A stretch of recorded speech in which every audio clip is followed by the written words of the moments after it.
Bonjour et bienvenue dans cette vidéo. Je vais revenir sur les algorithmes possibles pour tester si un nombre est premier. Donc vous pouvez tout à fait utiliser ce qu'on a vu dans le contrôle, dans le DS. J'avais défini deux fonctions, une première fonction qui s'appelait diviseur et que j'utilisais dans la fonction qui s'appelle premier. Bon, en fait, on peut faire une seule fonction, c'est quand même plus simple. C'est vrai que la fonction diviseur, elle n'est pas extrêmement intéressante. Donc voilà une possibilité. Donc le principe là c'est le même, c'est-à-dire que on commence à 2 pour i, et puis ça veut dire en fait que i n'est pas un diviseur, parce que ça veut dire que le reste, n% i, c'est le reste dans la division euclidienne de n par i, et le point d'exclamation égal, ça c'est, oui, donc je le précise ici, là c'est des commentaires en gris, dès qu'on met un dièse devant ça fait des commentaires, c'est-à-dire que ça n'interfère pas dans l'algorithme, c'est juste pour vous montrer, vous n'êtes pas du tout obligé d'écrire ça quand vous écrirez votre programme, évidemment ça sert à rien, c'est juste un commentaire. Donc, point d'exclamation égal, ça veut dire différent en Python. Le égal c'est le différent, c'est le égal, le égal c'est le égal d'une condition, dans un while ou dans un if, mais point d'exclamation égal, ça fait différent. Donc ici, qu'est-ce que ça veut dire? Tant que le reste est différent de 0, ça veut dire tant que i n'est pas un diviseur. Et c'est bien ce qu'on avait mis dans le DS, on avait mis tant que diviseur égale false. Égal false. Faux. Donc tant que c'est pas un diviseur, on augmente 1. Et donc ensuite, on sort de la boucle soit quand on a trouvé un diviseur, soit quand on est arrivé à n, puisque n c'est forcément un diviseur. Donc soit le diviseur qu'on a trouvé c'est n, et ça veut dire que c'est le seul à part 1, donc c'est un nombre premier, soit c'est pas n, et donc c'est pas un nombre premier. Donc ça c'est un premier algorithme possible. Donc l'algorithme précédent il fonctionne, mais on peut un petit peu l'améliorer, c'est-à-dire que, parce qu'on n'est pas obligé d'aller jusqu'à n pour tester si on a un diviseur, il suffit en fait de s'arrêter, on en a parlé en classe, il suffit de s'arrêter à la racine carrée du nombre. Donc jusqu'à la partie entière de la racine carrée, puisque là on va de 1 en 1. Donc c'est ce que j'ai mis ici. Donc j'ai mis deux conditions, on va sortir de la boucle soit quand on trouve un diviseur, donc si donc tant qu'on n'en trouve pas, on continue, et tant que i est plus petit, parce qu'on va sortir la boucle aussi si on arrive à la partie entière de la racine carrée. Donc ça veut dire partie entière de la racine carrée, parce que SQRT en Python, c'est la racine carrée, et floor, c'est la partie entière. Donc là, encore une fois, en gris, là, avec le dièse, c'est un commentaire, ça ne sert à rien, c'est juste pour expliquer ce que sont ces fonctions. Donc cette fois-ci, la boucle, eh bien, on va en sortir soit quand on aura trouvé un diviseur, soit quand on sera arrivé à la partie entière de la racine carrée. Et donc là, on va sortir de la boucle soit parce qu'on a trouvé un diviseur, soit parce qu'on est arrivé à la partie entière de la racine carrée. Voilà. Et donc là, j'ai changé le if, parce que évidemment on n'arrive plus jusqu'à n de toute façon. Donc là, si on s'est arrêté mais qu'en fait c'était pas un diviseur, ça veut dire qu'on n'a pas trouvé de diviseur. Donc si c'est différent de 0, le reste, ça veut dire qu'on n'a pas trouvé de diviseur. Donc ça veut dire que c'est un nombre premier. Et donc c'est ce qu'on écrit, et sinon on écrit c'est pas un nombre premier. Maintenant, on va voir concrètement comment écrire ça dans votre calculatrice. Alors on commence avec la numworks, il faut aller dans le menu Python. Voilà, et il faut définir un nouveau script, vous appelez comme vous voulez. Pour moi je l'appelle prum. Voilà. Et ça, c'est déjà écrit tout seul, from math import étoile. Donc maintenant il faut que je fasse def, alors je vais dans la boîte à outils, et on a donc les modules, les fonctions, tout ça. Donc ça c'est dans fonction, on a def fonction. Voilà. Et donc je vais l'appeler prum. Pour écrire en minuscule, je clique ici sur alpha, et si je veux que ça arrête, je fais alpha, il faut faire vite, voilà, ça met un petit cadenas. Voilà, et donc je peux écrire plusieurs lettres à la suite, comme ça.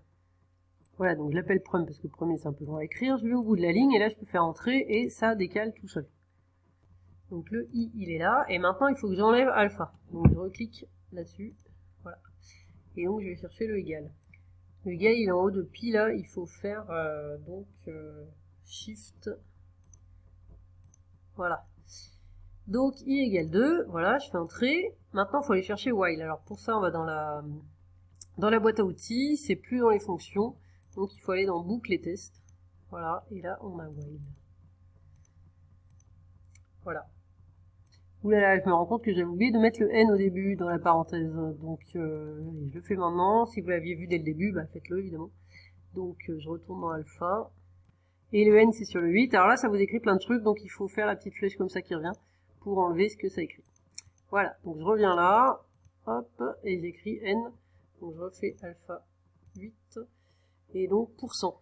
Alors le symbole %, il est, donc là il faut revenir à ce qu'on n'est plus dans les boucles, il est dans le catalogue.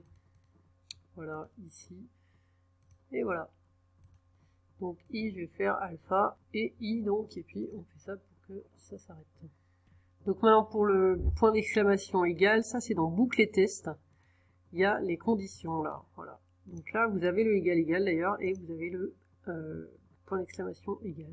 Vous avez les supérieurs ou inférieurs, voilà. Donc, voilà.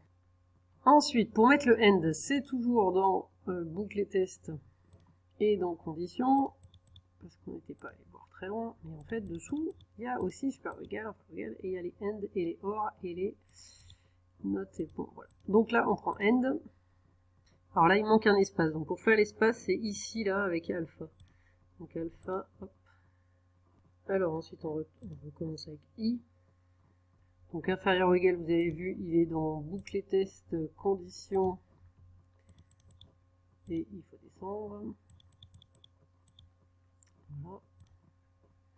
Et les commandes floor et SQRT, on peut les trouver dans catalogue.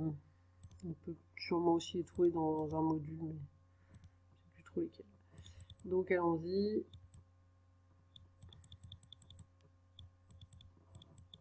Voilà, floor et SQRT. On va le trouver plus long. C'est un peu long, c'est vrai. Voilà, 2n. Donc on peut faire alpha 8 et la petite flèche pour enlever le reste. Voilà, je vais au bout de la ligne pour faire entrer. Ça me décale.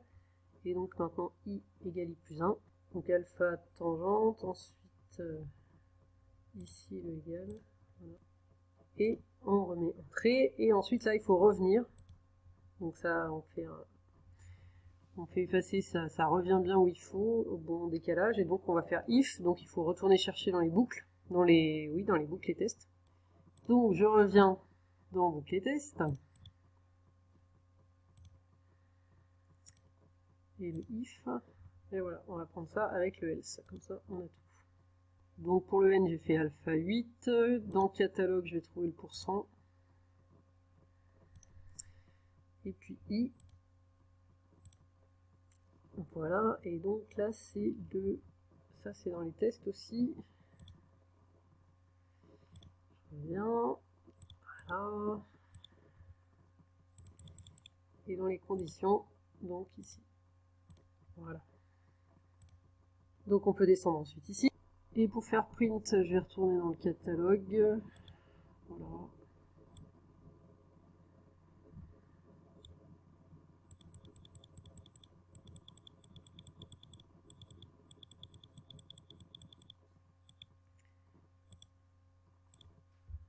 Donc ensuite, pour écrire, pour afficher quelque chose, les guillemets, ils sont là, en faisant alpha et la boîte à outils. Après, vous écrivez ce que vous voulez, hein.